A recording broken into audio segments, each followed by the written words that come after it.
Hi everyone, this is Dr. Bryan Wang from Orthopaedics. I am an orthopedic specialist with an interest in sports injuries of the shoulder, elbow and knee. Today I'll be speaking a little bit about golfer's elbow. Can you explain what's a golfer's elbow, including its symptoms and common causes? Golfer's elbow, also medically known as medial epicondylitis, occurs when there is pain on the inner part of the elbow. This occurs when there is inflammation or damage to the tendons that help with bending of the wrist or finger flexion activities. Golfer's elbow is not limited to people who play golf. Some of the common symptoms of patients who have golfer's elbow include: number one, pain on the inner aspect of the elbow. If the golfer's elbow has been going on for a prolonged period of time, some patients may present with stiffness of the elbow. Thirdly, you may also notice that your grip strength may be weaker than the other hand.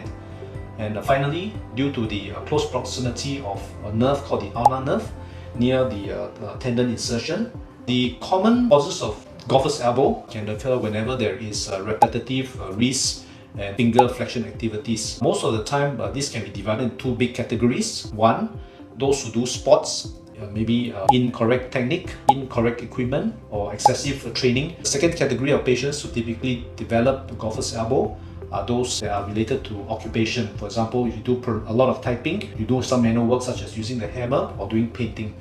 What are the best treatments for golfer's elbow and home pain relief methods? Golfer's elbow do very well with non-operative treatment, and most of them do not require surgery. The treatment options may include resting.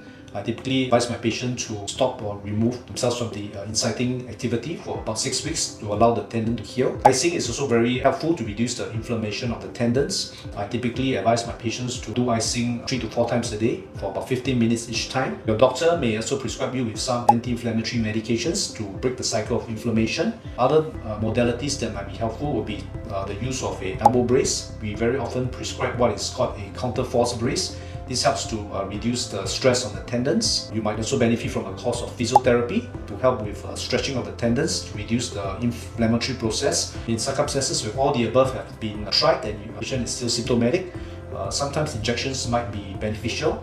There are typically two types of injections that we will recommend patients. A steroid injection or a cortisone injection is very helpful and very effective at reducing the pain of a golfer's elbow. Nowadays, the other option that we give to patients who want injections would be what we call PRP injections, or platelet-rich plasma, which has growth factors and cytokines, which help to improve the blood flow and the healing of the tendons.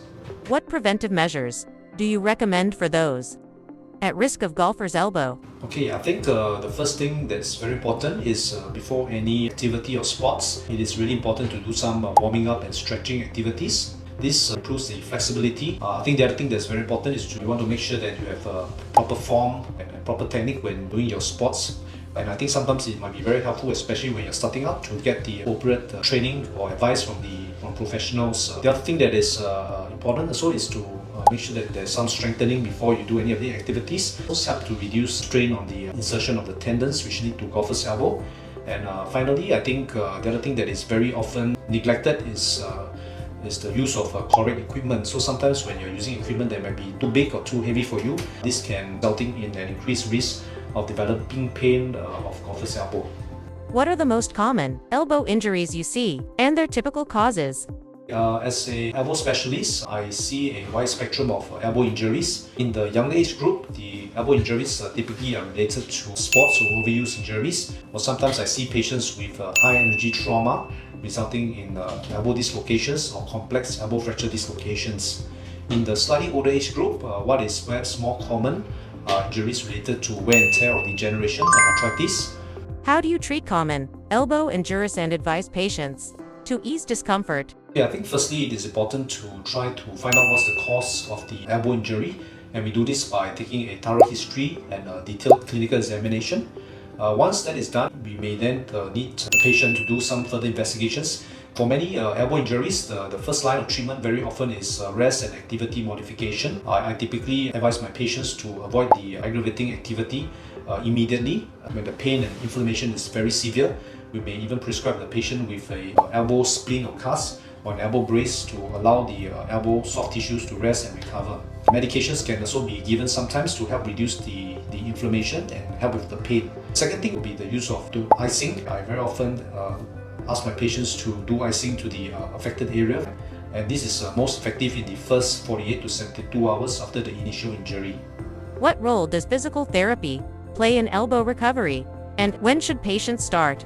Okay, I think physical therapy plays a very important role in the recovery of from elbow injuries, particularly those involving conditions like office elbow, tennis elbow, or after surgery.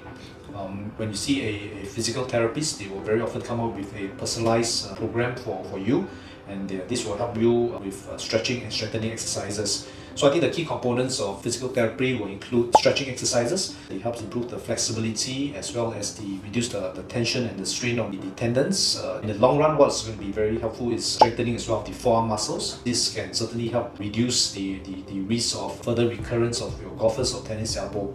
And I think that following a tailored program only works well if one is compliant to the treatment.